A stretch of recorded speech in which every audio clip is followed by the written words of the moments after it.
Hello engineers, welcome to world of civil Guruji. मैं estimation planning engineer Vaishno Niranjan Singh आप सबका स्वागत करता हूं आपके चैनल सिविल गुरुजी में। आज हमारा चौथे बैच का यहाँ लखनऊ सेंटर में लास्ट क्लास है एस्टिमेशन का, और आज हमारे सारे इंजीनियर्स का प्रेजेंटेशन होने वाला है। और ये लोग एक एक करके एक एक टॉपिक में, जितने टॉपिक एस्टिमेशन में इन्होंने पढ़े हैं, एक एक टॉपिक का आज प्रेजेंटेशन देंगे। तो चलिए शुरू करते हैं और देखते हैं इनका प्रेजेंटेशन कैसे होता है। गुड मॉर्निंग एवरीवन, मेरा नाम है अनिरुद्ध कुमार। मेरा आज का टॉपिक है स्लैब एंड स्टेयरकेस। तो स्टेयरकेस जिसका हम यूज़ करते हैं एक फ्लोर लेवल से नेक्स्ट फ्लोर लेवल पे जाने के लिए। इसके जो मेन कंपोनेंट्स होते हैं वो है waist slab, riser, tread, mid landing beam and landing. Okay, अब इसके बारे में हम डिटेल में जानेंगे कि इस कंपोनेंट्स का यूज़ हम क्यों करते हैं। सबसे पहले बात करते हैं अपने वेस्ट स्लैब की। तो वेस्ट स्लैब जो होता है ये एक नॉर्मल स्लैब होता है जो कि कुछ एंगल पे इंक्लाइंड होता है, और इसका सपोर्ट जो होता है वो बीम टू बीम होता है। इसकी जब हम लेंथ निकालते हैं तो जहाँ से हमको लेंथ निकालनी है उसके बीच के जब हमको परपेंडिकुलर लेंथ उसकी लेनी होगी तो हमको उसका राइज़र काउंट करना है और राइज़र की हाइट से मल्टीप्लाई करना है। और उसके बाद जब हमको हॉरिजॉन्टल लेंथ लेनी होगी तो उसके ट्रेड को काउंट करना है, ट्रेड की विड्थ को उससे मल्टीप्लाई करना है, जिससे मेरी हॉरिजॉन्टल लेंथ आ जाएगी। लेकिन जब हमको इसका इंक्लाइंड लेंथ लेना है जो कि हाइपोटेन्यूज होता है, उसमें हमको राइट एंगल ट्रायंगल फार्मूला लगाना है, जिसमें हमको परपेंडिकुलर एंड बेस का स्क्वायर करके ऐड करके इसका रूट निकाल के तब हम लोग फार्मूला लगाएं, उसकी लेंथ निकाल लेंगे। फिर नेक्स्ट पार्ट आता है landing and mid landing. Landing part जो होता है वेस्ट स्लैब का, वो टू वे स्लैब को कनेक्ट करता है आपस में, और जो लैंडिंग का वेट होता है या फिर आप कह लें कि जो लोड डिस्ट्रीब्यूट होगा वो मिड लैंडिंग बीम के थ्रू होगा। देन नेक्स्ट पार्ट आता है इसका plinth beam and slab beam. Plinth beam and slab beam का यूज़ करते हैं हम लोग होल स्टेयर केस का लोड डिस्ट्रीब्यूट करने के लिए। उसके बाद नेक्स्ट चीज़ आती है riser, trade, extra space and skirting. Riser जो कि होता है एक स्टेप से दूसरे स्टेप की हाइट को राइज़र कहते हैं, जो कि आप पार्ट इसमें स्लाइड में देख पा रहे हैं। और ट्रेड को कहते हैं जिसमें हम लोग अपने पैर को रखते हैं, इस पार्ट को ट्रेड कहेंगे। और स्कर्टिंग हम लोग स्टेयर केस के साइड में प्रोवाइड करते हैं जिससे डैम्पनेस को प्रोटेक्ट कर सकें। और उसके बाद वेस्ट स्लैब में जो एक्स्ट्रा स्पेस होगा उसको कैलकुलेट करने के लिए भी सिंपल राइट एंगल ट्रायंगल का फार्मूला लगाएंगे, और उससे हम वेस्ट स्लैब वो एक्स्ट्रा स्पेस की जो क्वांटिटी है उसको कैलकुलेट कर पाएंगे। देन नेक्स्ट टॉपिक आता है slab.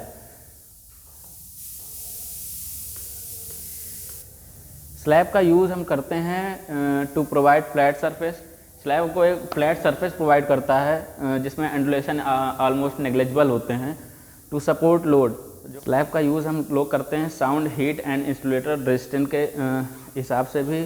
The upper slab becomes the ceiling for the story beneath it. इसका मतलब है कि जो हमारी स्टोरी है नीचे की, उसकी जो ऊपर की स्लैब है वो हमको एक प्राइवेसी देती है। और space between slab and ceiling can be used for placing building utilities. जो स्लैब होता है वो एक तरह से आप कह लीजिए कि जो बिल्डिंग यूटिलिटीज़ होती है उसका जो लोड होता है उसको भी डिस्ट्रीब्यूट करने के लिए यूज़ करते हैं। ख़त्म, thank you. Good morning to all of you. My name is Pankaj Kumar and I belong to Basti. Today my topic is plaster. आइए जानते हैं प्लास्टर होता क्या है। Plaster is a mixture of gypsum, water and sand.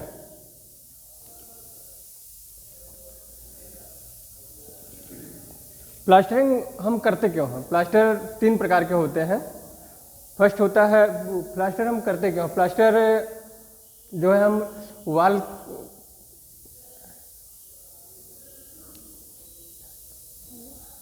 Atmospheric effect से बचाने के लिए और वॉल को स्टैटिक व्यू देने के लिए हम प्लास्टर करते हैं। देन हम प्लास्टर की क्यूरिंग करते हैं। क्यूरिंग हम इसलिए करते हैं कि जिससे भाई भूल जा रहा है यार,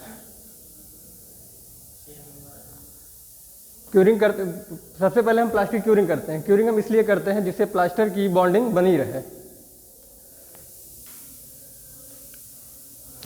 उसके बाद हम प्लास्टर 6 mm, 12 mm और 50 mm करते हैं।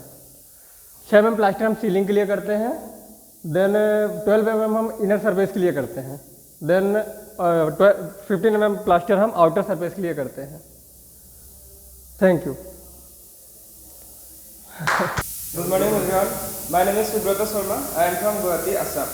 Today I am going to give a description on door and window and its use in estimation. So first we come to door. What is the purpose of providing door? Means why do we provide door? We can't imagine a building or any structure without door, right? So the first and the most important factor for providing door is for the safeguard of ourselves and for security purpose. And door acts as a very good connecting link between the entire parts of our building. And we know that door provides us safety and privacy.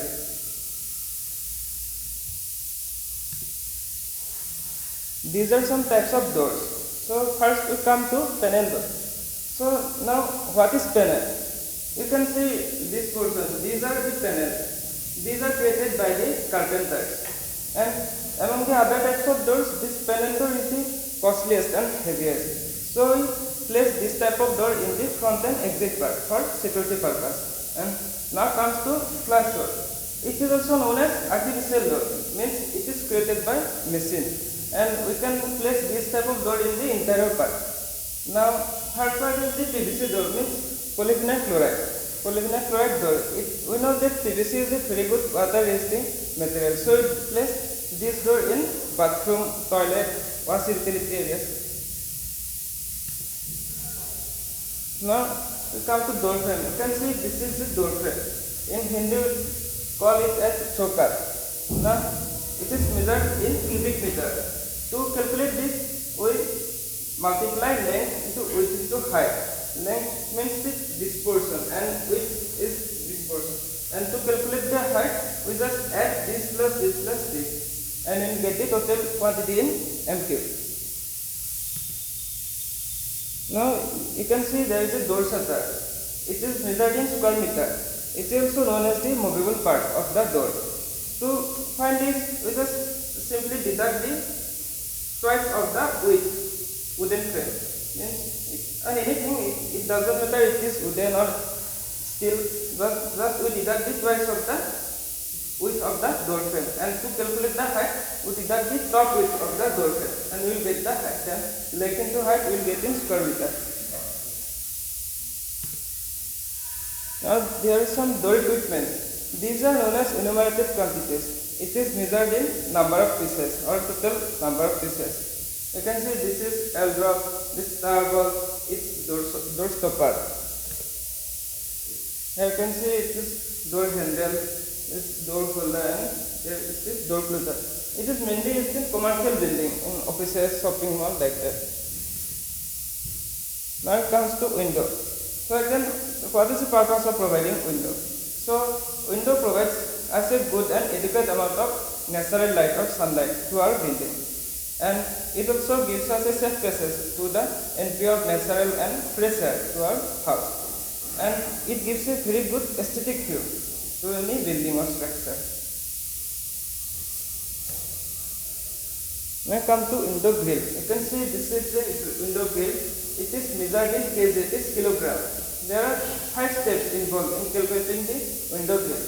First is the weight of horizontal plate and second is vertical plate. We can see here there are 2 horizontal plates and 2 vertical plates. And during the time of calculation of vertical and horizontal bar, we need to know the total number of vertical and horizontal bar provided in our window.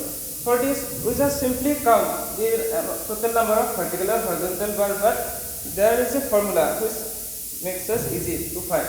The formula is distribution length by spacing minus 1.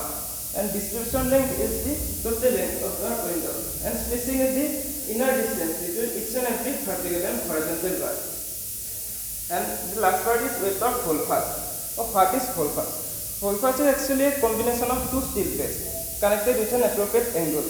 Holdfast is provided for a good bonding between the brickwork and our window grill. So hole parts is provided at the four corners of a window grill and place the window grill with the brick work. So they maintain a good bonding. Now come to aluminum fixed frame. It is also measured in kg. So there are again 3 steps involved in finding this. Then first is the weight of bottom portion. Here we calculate this with the help of unit weight. We will get to know that the unit weight of bottom portion will be more as compared to the top portion, because we provide rail at the bottom portion for the easy movement or the easy sliding of our aluminum door frame, aluminum window frame. And unit weight of the top portion will be less as compared to the bottom portion. And the third part is the weight of left and right portion. And the unit weight of the left and right portion will be same. That's why we calculate this together.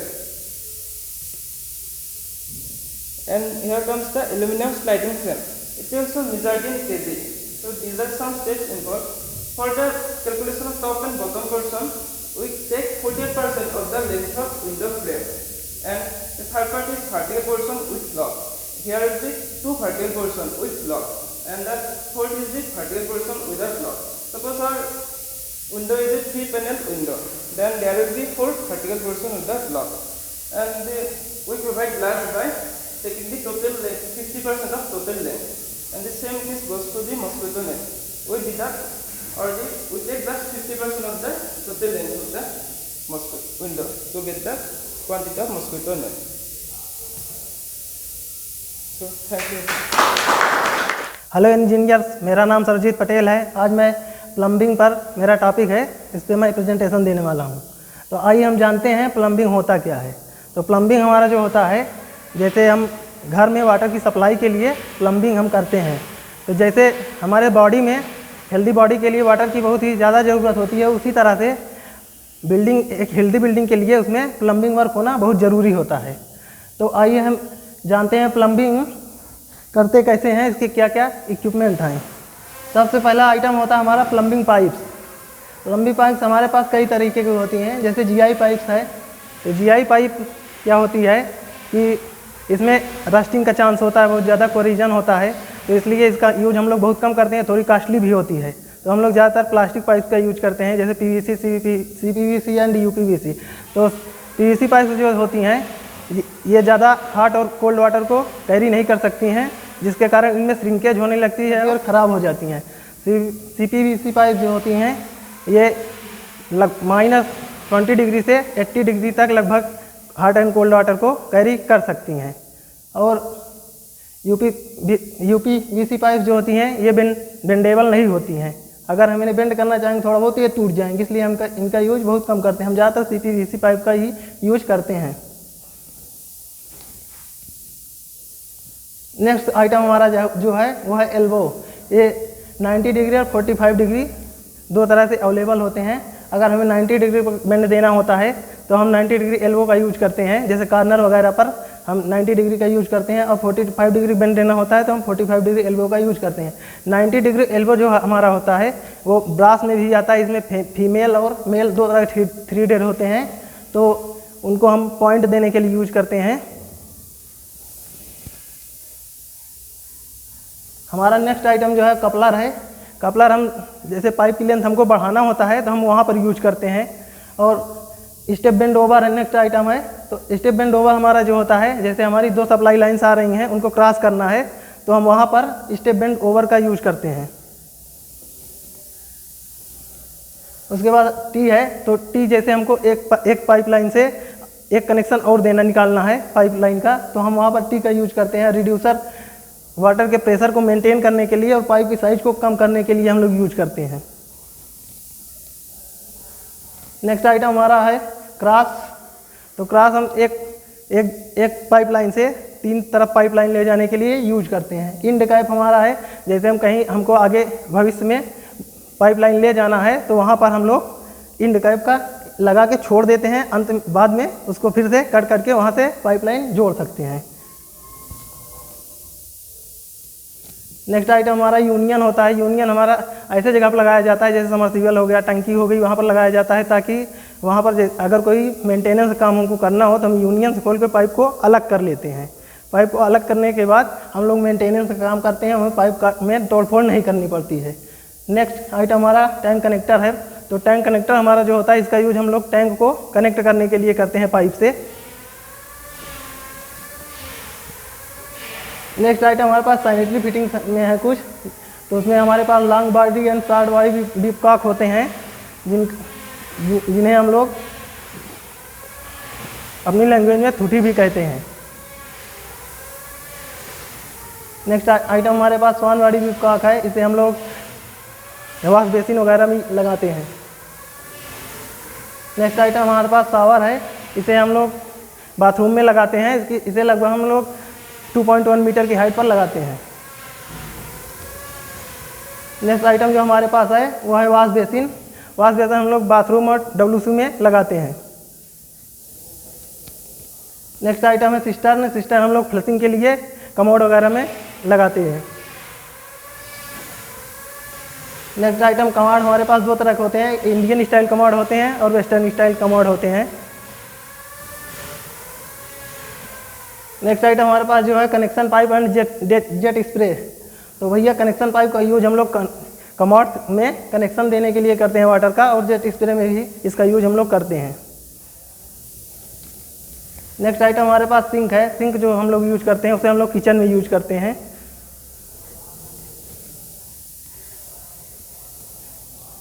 हाँ, एक बात और है कि जैसे plumbing item में ही हम लोग इंक्लूड करते हैं ड्रेनेज, हमारी जो पाइपलाइंस होती हैं उनको भी। वेस्ट वाटर जो हमारा निकलता है उसको हम बाहर निकालने के लिए प्लम्बिंग आइटम्स में हम लोग उसको भी यूज करते हैं। प्लम्बिंग के अंतर्गत ही वो भी वर्क आता है। तो उसके लिए कुछ आइटम्स हैं, जैसे वेस्ट पाइप हो गया तो इसको हम लोग लगाते हैं। जैसे सिंक हो गया, उसके बाद वॉश बेसिन हो गया, वहाँ पर हम लोग इसको लगाते हैं वेस्ट वाटर को निकालने के लिए। नेक्स्ट आइटम हमारे पास जो है होल मेस है। होल मेस है तो इसे हम लोग वेस्ट वाटर निकालने के लिए ड्रेनेज पाइप जो होती हैं वहाँ पर लगाते हैं। नेक्स्ट आइटम जो हमारे पास है वो एंड ट्रैप है, पी ट्रैप है। एंड ट्रैप नहानी ट्रैप, इसे हम लोग बाथरूम में लगाते हैं, और पी ट्रैप जो होता है इसे हम लोग कमोड में लगाते हैं, WC में। Thank you. Good morning everyone, मेरा नाम राहुल कुमार है, मैं बिहार से हूँ। मेरा टॉपिक बिल ऑफ क्वांटिटी है। तो बिल ऑफ क्वांटिटी के बारे में देखते हैं। जैसे क्या होता है ना कि जब भी हम किसी क्वांटिटी को उसके रेट से मल्टीप्लाई करते हैं तो हमें एक अमाउंट मिलता है। वो अमाउंट हमारा केजी में होता है, उसी अमाउंट को हम बिल ऑफ क्वांटिटी बोलते हैं।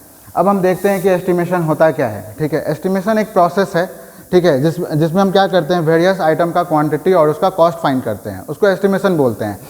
बट यहाँ जो हम लोग एस्टिमेशन निकालते हैं वो एस्टिमेशन हमारा डायरेक्ट कनेक्ट होता है बिल्डिंग प्रोजेक्ट से। ठीक है, जैसे क्या होता है ना, एस्टिमेशन को निकालने के लिए अब निकालते कैसे हैं, तो एस्टिमेशन को निकालने के लिए हम ड्राइंग को रीड करते हैं और उसके एक एक आइटम का ना अच्छे से हम लोग क्वांटिटी फाइंड करते हैं। अब एस्टिमेशन निकालने के लिए हमें मोड ऑफ मेजरमेंट का बहुत ध्यान रखना होता है।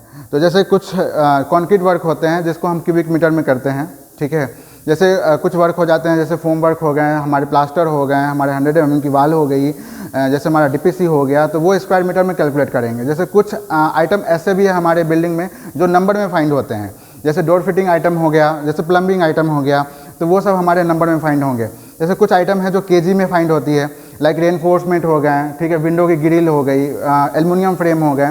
तो जब हम एस्टिमेशन तैयार करेंगे ना, तो सबसे इम्पॉर्टेंट रोल है मोड ऑफ मेजरमेंट का, कि हम किस चीज़ की क्वांटिटी, मतलब उसका यूनिट कैसे लेते हैं। जब ये निकल जाता है ना, जैसा आप लोग यहाँ देख सकते हैं इस स्लाइड में, जैसे हमारी साइट क्लीनिंग है, तो साइट क्लीनिंग जो है हमारी वो स्क्वायर मीटर में कैलकुलेट हो रही है। ठीक है, जैसे एक्सकेवेशन है, सैंड फिलिंग है, PCC है, वो हमारी क्यूबिक मीटर में कैलकुलेट हो रही है। अब क्या होता है ना कि जब हम एक एक आइटम के एस्टिमेशन तैयार करते हैं ना, तो हमारी एस्टिमेशन शीट इतनी लंबी हो जाती है कि जब हम उसका BOQ तैयार करते हैं, बिल ऑफ क्वांटिटी, तो क्या होता है ना, हमारे लिए डिफ़िकल्टी होने लगती है। तो उस डिफ़िकल्टी को ओवरकम करने के लिए हम एब्स्ट्रैक्ट शीट तैयार करते हैं। बट हाँ, एब्स्ट्रैक्ट शीट तैयार करते समय हम एक बातों का ध्यान रखते हैं कि जो भी आइटम है, मतलब पर्टिकुलर आइटम, उसकी क्वान्टिटी को हम लोग एक साथ लिखें, तब जाके हम लोग एब्स्ट्रैक्ट शीट बनाते हैं। जैसे फॉर एग्जाम्पल, जैसे अर्थवर्क करते हैं, तो अर्थवर्क का क्या मतलब है, सॉइल से जुड़ा हुआ काम, मिट्टी से जुड़ा हुआ काम। ठीक है, बट अर्थवर्क में क्या होता है, साइट क्लीनिंग भी आती है, ठीक है। एक्सकेवेशन भी अर्थवर्क में आती है, उसके बाद सैंड फिलिंग भी अर्थवर्क में आती है, बैक फिलिंग भी अर्थवर्क में आती है और प्लिंथ फिलिंग भी अर्थवर्क में आती है। तो ये सारे पर्टिकुलर आइटम की क्वांटिटी को जब हम एक साथ लिखते हैं ना, तो उसी को बोलते हैं एब्स्ट्रैक्ट शीट। जैसा कि आप लोग यहाँ देख सकते हैं, ये हमारा एब्स्ट्रैक्ट शीट है। इसमें देखो आप साइट क्लीनिंग, ये एब्स्ट्रैक्ट शीट अर्थवर्क का है, ठीक है, जिसमें हम लोग साइट क्लीनिंग लिखे। ये हमारा एक्सकेवेशन वाला पार्ट है, ये सैंड फिलिंग है, ये बैक फिलिंग है, ये प्लिंथ फिलिंग है। जब ये कंप्लीट एक जगह लिखते हैं ना, तब हम इसकी क्वांटिटी एक साथ लिखते हैं। ये एब्स्ट्रैक्ट शीट बनाने का फ़ायदा ये है कि अब हम जब बिल ऑफ क्वांटिटी निकालेंगे ना, या बिलिंग जब करेंगे, तो हमारे लिए इजी होगा क्वांटिटी को, मतलब ये जो क्वांटिटी है अपना, इसको फाइंड करने में हमें माथा नहीं लगाना होगा, डिफ़िकल्टी नहीं आएगी, ठीक है, वो चीज़ है। अब रही बात कि ये जो क्वांटिटी है, इसका रेट हम कहाँ से लेंगे, ठीक है। ये रेट हम लोग लेते हैं दिल्ली शेड्यूल ऑफ रेट से, ठीक है। अब दिल्ली शेड्यूल ऑफ रेट हमारा कुछ इस तरह से दिखता है, ठीक है। अब ये दिल्ली शेड्यूल ऑफ रेट है। हाँ, इसमें क्या है ना, बिल्डिंग वर्क की एक एक आइटम दी हुई है दिल्ली शेड्यूल ऑफ रेट में, ठीक है। लेकिन हाँ, ये जो दिल्ली शेड्यूल ऑफ रेट है ना, इसको CPWD इशू करता है, ठीक है। ये 2018 में इशू हुआ है, ये दिल्ली शेड्यूल ऑफ रेट, ठीक है। अब इसका क्या मतलब है? इसका मतलब यह हुआ कि 2018 के बाद जितना भी टेंडर आया होगा ना, तो उस टेंडर का बिल बनाने के लिए हमें इस DSR को फॉलो किया गया होगा, इस DSR को। इसका ये मतलब नहीं है कि DSR जो हमारा दिल्ली शेड्यूल ऑफ रेट, वो एवरी ईयर चेंज होता है, या एवरी ईयर इसको क्या करते हैं, पब्लिश करते हैं। जब मार्केट फ्लक्चुएट होता है, मार्केट फ्लक्चुएट होने का मतलब ये हुआ कि जैसे किसी भी आइटम का रेट इंक्रीज हो गया, डिक्रीज हो गया, घट गया, बढ़ गया, तब जाके हम लोग क्या करते हैं ना, DSR को या SOR को, उसको क्या करते हैं, रेशेड्यूल रीपब्लिश कर देते हैं, ठीक है। जैसे आप लोग यहाँ देख पा रहे हैं अंदर में, ठीक है, कि ये जो हमारा DSR है, वो बेसिक रेट से स्टार्ट होकर बिटवीन कंजम्पशन स्टेटमेंट तक दिया गया है। इसमें एक एक आइटम का रेट, ठीक है। अब हम थोड़ा देखते हैं कि ये DSR को पढ़ते कैसे हैं। जैसे आप लोग देखिए, बी पॉइंट में सब हेड है, इसके सेकेंड चैप्टर में आप जाएंगे अर्थवर्क, ठीक है। अब अगर हमें अर्थवर्क से रिलेटेड पैसे चाहिए होंगे ना, पैसा, ठीक है, तो हम क्या करेंगे, अर्थवर्क वाले चैप्टर में जाएंगे और वहाँ से पर्टिकुलर आइटम का रेट देखेंगे और उस रेट को अपने बिल में क्लेम कर लेंगे, ठीक है। अगर हमें मोटार से रिलेटेड पैसा चाहिए होगा तो हम चैप्टर 3 में जाएंगे। ऐसे ही अगर हमें प्लेन कॉन्क्रीट से रिलेटेड पैसा चाहिए होगा तो चैप्टर 4 में जाएंगे। अगर रेनफोर्स सीमेंट कॉन्क्रीट से रिलेटेड पैसा चाहिए होगा तो चैप्टर 5 में जाएंगे, उस पर्टिकुलर आइटम को सर्च करेंगे, उसका रेट देखेंगे और उसको अपने बिल में क्लेम कर लेंगे। तो ऐसे ही सारा कुछ दिया हुआ है इसमें हमारे DSR में, ठीक है। अब क्या होता है ना, DSR तो देख लिया कि चैप्टर वाइज जाएंगे, जो भी चीज़ की रिक्वायरमेंट है, जो भी पैसा चाहिए उस चैप्टर में जाओ, उसका रेट देखो, काम कर लो, ठीक है, अपने बिल में क्लेम कर दो। लेकिन क्या होता है ना, DSR पढ़ने से पहले हमें कुछ बातों का ध्यान रखना बहुत ज़रूरी है, वो नॉलेज हमारे अंदर होना चाहिए। जैसे हम जनरल नोट्स में एक पॉइंट देखते हैं, जैसे इस पॉइंट, फर्स्ट पॉइंट का मतलब ये है कि जैसे क्या है कि जैसे हमारा जो DSR है, ठीक है, उसके हर चैप्टर में जो आइटम है, ठीक है, उसका जो रेट है, ठीक है, उस रेट में ना सारे के सारे कॉस्ट इंक्लूड हैं। अब कौन कौन से कॉस्ट इंक्लूड है, तो लेबर का खर्चा इंक्लूड है, मटेरियल का खर्चा इंक्लूड है, मशीन का खर्चा इंक्लूड है, टेस्टिंग चार्ज इंक्लूड है, हर तरह का टैक्स इंक्लूड है, ठीक है। और इसके अलावा भी अगर कोई अदर इनपुट है वो भी इंक्लूड है, ठीक है। जब तक ये हमको स्पेसिफाई ना करे कि क्लियरली स्पेसिफाई ना करे DSR, तब तक हम लोग को जो पर्टिकुलर आइटम का रेट दिया गया है वही रेट हम कंसिडर करेंगे।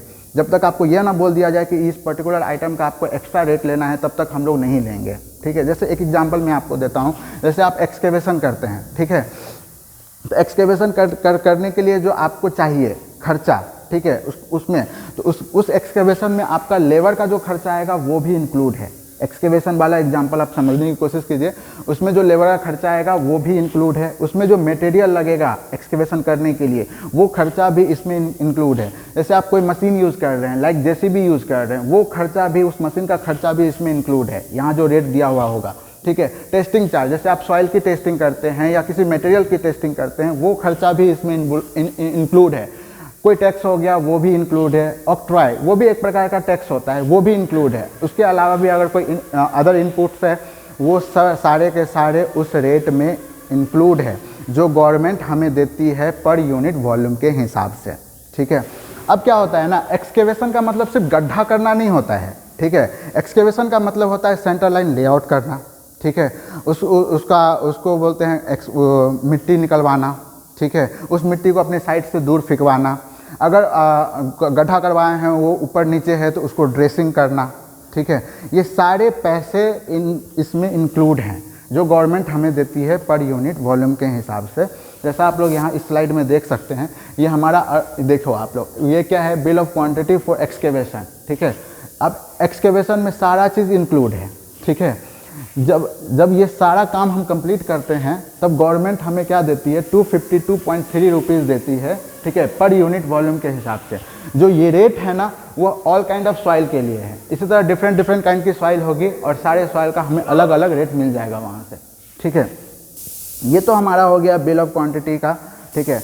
बट बिल ऑफ क्वांटिटी की ज़रूरत ही क्यों पड़ी हमें, ये भी तो बात है, क्यों ज़रूरत पड़ी हमें। तो ज़रूरत इसलिए पड़ी कि क्या होता है ना, हम एक वर्क का डिटेल हमें बिल ऑफ क्वांटिटी से मिल जाता है। एक वर्क का सारे के सारे डिटेल हम लोग यहाँ से ले सकते हैं, ठीक है। जैसे प्रोजेक्ट प्लानिंग में हमें हेल्प मिलती है यहाँ से, जब हम BOQ कंप्लीट कर लेते हैं तो प्लानिंग में भी हेल्प मिलती है, प्रोजेक्ट की प्लानिंग में। अब देखो इसमें आपको इवेल्युएशन और कंपेयर भी कर सकते हो बिल ऑफ क्वांटिटी बनाने से। कैसे करोगे इवेल्युएशन और कंपेयर, जैसे आपने टेंडर के लिए अप्लाई किया, कभी कभी क्या होता है हमें टेंडर मिल जाता है, ठीक है। जब टेंडर मिल जाता है ना तो हम कंपेयर कर सकते हैं कि अरे मुझे टेंडर क्यों मिला और दूसरे को क्यों नहीं मिला, ठीक है। तो वो कंपेयर हो जाता है। कभी कभी क्या होता है टेंडर अपने को नहीं मिलता है, किसी और को मिल जाता है, तो उस टाइम हम इवेलुएट भी कर सकते हैं। तो जब तक हमारे पास बिल ऑफ क्वांटिटी नहीं होगी ना तब तक हम कंपेयर नहीं कर पाएंगे, इवेल्युएशन नहीं कर पाएंगे, प्रोजेक्ट की प्लानिंग नहीं कर पाएंगे, ठीक है, वर्क का एग्जैक्ट डिटेल नहीं निकाल पाएंगे। कभी कभी क्या होता है यहाँ बिल ऑफ क्वांटिटी में ना गेस वर्क नहीं चलता है, ठीक है। बहुत सारे लोग, आप भले आप कितने बड़े बड़े एक्सपर्ट हैं ना, आप उसको बुला के ले आओ, ठीक है, और उसको बोलो कि आप गेस वर्क के बिहाफ पे बिल ऑफ क्वांटिटी निकालो, ठीक है, वो कभी नहीं निकाल पाएंगे। अगर निकाल भी दिए ना तो हो सकता है कि एक केस में आपको बेनिफिट हो, लेकिन जब आपको लॉस होगा ना उस लॉस को आप कभी ओवरकम नहीं कर पाएंगे। इसलिए यहाँ कोई गेस वर्क नहीं चलता है, नो गेस वर्क, ठीक है। हाँ, कंस्ट्रक्शन के कॉस्ट में आपको रिड्यूस हो जाएगा, आपका जो कंस्ट्रक्शन कॉस्ट है वो रिड्यूस हो जाता है बिल ऑफ क्वांटिटी बनाने के कारण, ठीक है। उसके बाद यहाँ सबसे इंपॉर्टेंट चीज़ है ना कि यहाँ ट्रांसपेरेंसी मैनेज होती है, ठीक है। आप इसका क्या मतलब हो गया ट्रांसपेरेंसी का, जैसे आप देखो आप बिल ऑफ क्वांटिटी बना लिए रहोगे ना तो आपके पास एक आइटम का क्या होगा, क्वांटिटी होगा, ठीक है। तो यहाँ करप्शन का कोई चांस ही नहीं बनेगा, ठीक है। तो ये हमारा यूज होता है बिल ऑफ क्वांटिटी बनाने का, ठीक है। इस स्लाइड में आप सभी हैं मेरे प्यारे इंजीनियर्स, हमारे सर, ठीक है।